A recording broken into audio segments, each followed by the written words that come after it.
अन्यान्य उच्छेद प्रतिवाद और स्थायी जमी दाबी पुनर्बार विजु पट्टनायक प्रतिमूर्ति आगरे रात्र समय धारणार बसिले आली पिंगल भोई साहिर रुखे। सूचना मुताबिक जगतसिंहपुर सदर ब्लॉक अधीनस्थ आली पिंगल भोई साहिर दलित लोक माने धारणार बसिथिबा देखिबाकु मिलिछि। तेबे उक्त ग्रामर 16टी परिवार को अन्याय भावे उच्छेद कराजिबा और सेमानंकु पुनः थैथान कराजिबा दाबी रे एही धारणा दिया जायथिला। प्रथमे दिन समय निज परिवार सदस्यों सहित जिलापालଙ୍କ कार्यालय सम्मुखरे धारणा देवा सहित एक दाबी पत्र प्रदान करथिले, किंतु एहार किछि प्रतिफल न हेबारु विताड़ित होइथिबा उक्त 16टी परिवार सदस्य माने निज पिला छुआंकु नै जगतसिंहपुर सदर महकुमार पौर परिषद कार्यालय सम्मुखरे थिबा विजु पट्टनायक प्रतिमूर्ति निकटरे रात्र समय बसी रहिथिबार देखिबाकु मिलिछि। अन्यपटे जदि सेमानंकु थैथान करा न जाए तेबे भविष्यत रे आंदोलन जोर कराजिबो बोली सेमाने चेतावनी दैछन्ति।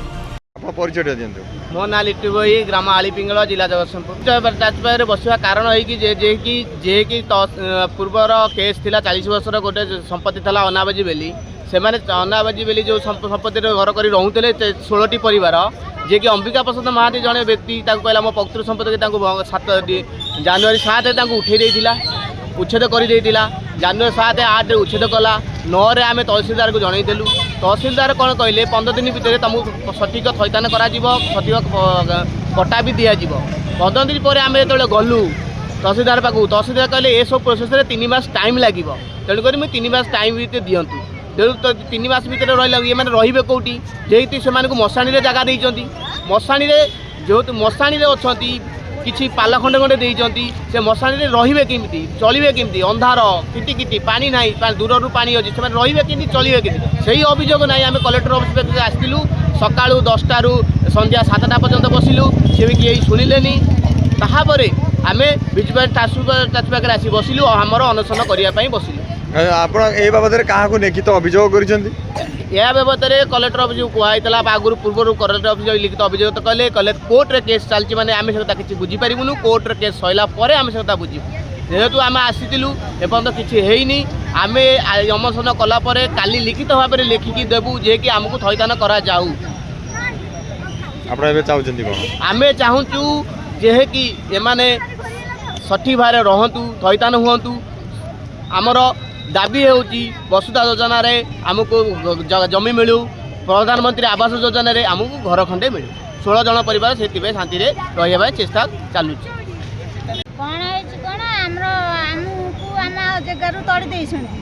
आम तो आगुरी जो जगह थिलु सेटा गोटे अनाबाजी प्लॉट थिला तो जो तहसीलदार आमको देइथिले सर्टिफिकेट नकल आ सेटलमेंट पटा आम थिलु तो तापर भी गवर्नमेंट आमको सेठू तड़ीदेला बोलिक आमको बिना नोटिस ना किसी ना हठात डोजर पुरैक आमको टोटाल सीट राताराति तड़ी आम जो खंडे जिनस भी घर आनीनु घर सबू आमर जिनस पटा सब से घर अच्छी मैं छिनछत्र करदे आम आमको तहसीलदार खंडे लेखा पाल दे गोटे दंडार छाड़ी दंडार मनुष्य पड़ा हाँ आम से केमी 16 परिवार हलु छोट छुआ बुढ़ा बुढ़ी आम तादिहर अधे लोक मेडिकल पड़े पूरी 25 दिन है आसी आम पड़े।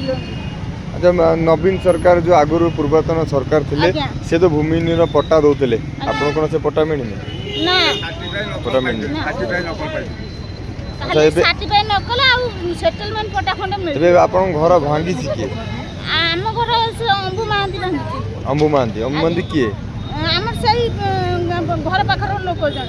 घर पाखर लोक से काहे की भांगिले सी माने से को आम केमिति कोन से ताको ना रे से संपत्ति हला आम तो जानिनु किंतु आमु तो तहसीलदार आगुरु देइथिले से सेटलमेंट पट्टा देइथिले सर्टिफिकेट नकल देइथिले आमे रहिथिलु तहसीलदार दबारु सिना आमे रहिलु सेटा तहसीलदार कहले जे सेटा होची गोटे अनाबाजी प्लॉट ता सत्ते भी तार केमिति से निजर संपत्ति हला। आप कहाँ को अभियोग कर बाबद समस्त करचु आमर से तहसीलदार करचु एमएलए को भी करचु कौन माने प्रशासन टोटाल विषय में कहीं गोटे माने सहयोग करूना प्रशासन के सहयोग आज राति छोट छोट छुआ को लेके आसी बसी आज्ञा आ कौन कर ପଠେଇଲେ ନା ଆମେ ଆମ ତ ଘର ଦ୍ୱାର ନାହିଁ ନା ଭୂମି ଖଣ୍ଡେ ନାହିଁ ଆମେ କୋଉଠି ରହିବୁ। ଜଗତସିଂହପୁର ଜିଲ୍ଲାରୁ ଆଲୋକ କୁମାରଙ୍କ ରିପୋର୍ଟ A1 ଓଡ଼ିଶା।